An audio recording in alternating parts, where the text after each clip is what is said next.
నమస్తే అండి. ఈరోజు బ్రేక్ఫాస్ట్ వచ్చేసి ఉప్మా చేశాను. ఉప్మాలోకి కొంచెం టమాటా పచ్చి కొబ్బరి వేసి పచ్చడి చేశాను అండి. అప్పటికప్పుడు చేసుకుంటే బాగుంటుంది, కొంచెం పుల్ల పుల్లగా ఉంటుంది, కారం కారంగా పుల్ల పుల్లగా కొంచెం బాగుంటుందండి.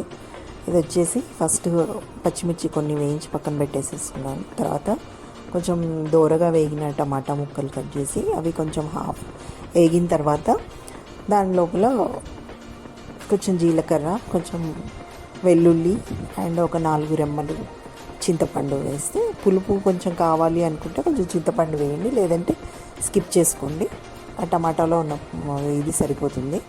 ఒక ఒక పక్క చిప్ప ఉంటుంది కదా, హాఫ్ కట్ చేసినప్పుడు హాఫ్ చిప్ప కొబ్బరి వేసుకున్నాను. ఇది కూడా ఎవరి అడ్జస్ట్మెంట్ని బట్టి వాళ్ళు చేసుకోవచ్చు. అండ్ వేయించిన మిరపకాయలని మిక్సీలో తీసుకుని పసుపు యాడ్ చేసి, ఈలోపు టమాటా కొంచెం చల్లగా అయ్యేలోపు పోపు వేసేసుకుందామండి. చిన్నగా కొద్దిగా హాఫ్ స్పూన్ ఆయిల్ వేసేసి కొద్దిగా మినపప్పు, మిరపకాయలు, జీలకర్ర, ఆవాలు వేసి సింపుల్గా కొంచెం పోపు ఆఫ్ చేసేసి వీటిని ఉడికించిన టమాటా ఇవి చల్లగైన తర్వాత మిక్సీలో వేసుకొని కొంచెం సాల్ట్ యాడ్ చేసుకొని బరకగా కొంచెం గ్రైండర్ చేశాను. ఇంకా మరీ పేస్ట్ లాగా కావాలనుకుంటే కొంచెం వాటర్ యాడ్ చేసి చేసుకోవచ్చు. పోపు వేసేసాను, రెడీ టు సర్వ్.